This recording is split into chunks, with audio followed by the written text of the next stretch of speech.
Ang patuloy na pambubuli ng China sa mga Pilipino sa West Philippine Sea at ano nga bang sinasabing innocent passage? Yan ang tatalakay ni Professor Antonio Contreras sa Punto de Vista. Professor.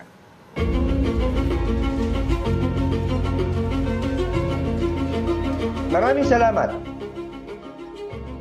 Ano nga bang innocent passage? Kasi importanteng maintindihan natin to sapagkat nung isang linggo, nalaman natin na may 3 barko ng China ang napadaan sa bandang Basilan ng Zamboanga. Nabahala ang marami dito. Ang innocent passage po ay ito po yung karapatan at kalayaan ng anumang bansa, yung mga barko ng anumang bansa na dumaan sa internal waters o sa territorial waters kapag ito ay tuloy-tuloy, wala namang masamang balak at hindi nakakasira ng kalikasan. Yung pagdaan ng 3 barko ng China sa Basilan ng Zamboanga ay isang normal na operasyon. Hindi dapat natin tingnan bilang isang banta. Sapagkat ang Basilan naman, yung Basilan Strait ay kinikilala sa international law na isang international strait na ang isang bansa, kahit anong bansa, China man yan o ibang bansa, ay may karapatan na dumaan ng malaya. Yung pang ang tinatawag nating innocent passage, kaya ang innocent kasi inosente. Pero iba po yung mga paglabag na kung saan pumapasok ka talaga sa teritoryo ng isang bansa para may layon kang angkinin ito. Hindi ko sinasabing yan ang nangyari sa Basilan. Ang mas malinaw na nangyayari yan ay sa West Philippine Sea. At nangyari din ito nung isang linggo. Na kung saan maraming ginawa ang puwersa ng China na hindi tama ayon sa international law. For example, meron isang sitwasyon na kung saan nagka-transport lamang tayo na may sakit na Pilipino. Ito ay hinarang pa ng China. Mga mananaliksik, mga researchers ng UP Marine Science Institute na meron ng kasamang Coast Guard, hinaharas ng China. Patuloy itong patunay na sa West Philippine Sea, walang innocent passage ang China. Ang layunin nito ay mangharas. Ang layunin nito ay angkinin ang ating exclusive economic zone bilang bahagi ng kanyang sovereign territory o ng kanyang territorial sea.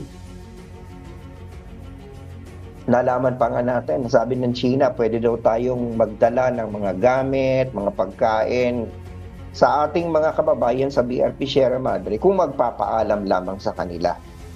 Yan lamang ang ating titingnan dito. Isang malinaw na pang-iinsulto. Hindi ba atin yung lugar na yan? Hindi naman bahagi ng ating teritoryo, pero bahagi ng ating exclusive economic zone na kung saan meron tayong sovereign rights. Kasi gusto kong linawin, iba po yung tinatawag na sovereignty, ay iba po yung tinatawag na internal waters, territorial sea, na kung saan may sovereignty ka. At iba naman po yung meron kang sovereign rights na ginawaran ka ng exclusive economic rights. Yan pong exclusive economic zone natin. At dyan po, tayo lamang ang bukod tanging may karapatan. Kaya ang exclusive Parang innocent passage, inosente. Dito exclusive economic zone, exclusive. Na matagal na ang nilalabag ng China. So dito po ninyo makikita na may dalawang klase ng pagkilos. Yung pagdaan ng 3 barko ng China sa Basilan at Zamboanga, kinikilala natin na innocent passage yan, bagamat inesportan sila ng 2 nating barko. Yan ay malinaw na hindi nilalabag ang international law. Pero sa West Philippine Sea, sa ating exclusive economic zone, ang China ay matagal nang nanghihimaso. Eto nga, doon sa pananaliksik ng Marine Science Institute, nakita nila na yung halos wala na yung ating mga bahura doon sa may Skoda. At sino may kagagawa nito? Alangan naman tayo. malinaw na ito na naman ay isang paglabag sa ating karapatan, sa ating soberenya. So anong gagawin natin dito?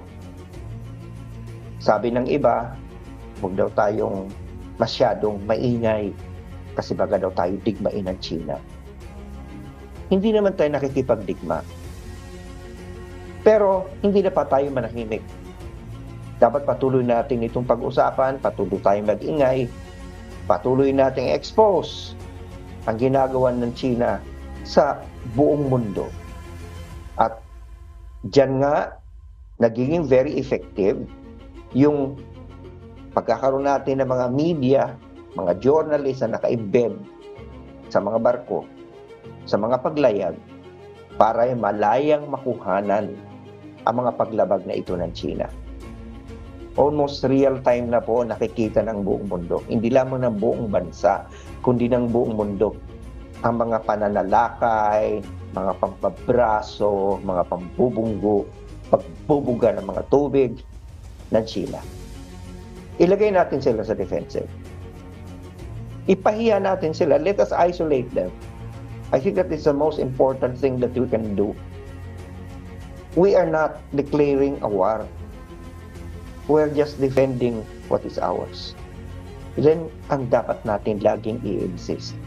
Kasi kung patuloy tayong mananahimik, kung hindi tayo kikilos, hindi tayo mag-iingay dahil natatakot tayo baka magkaroon ng giyera, para na rin tayong sumuko nun.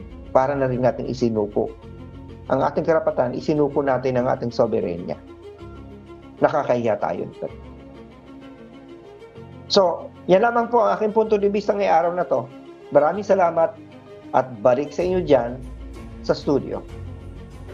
Maraming salamat, Professor Antonio Contreras.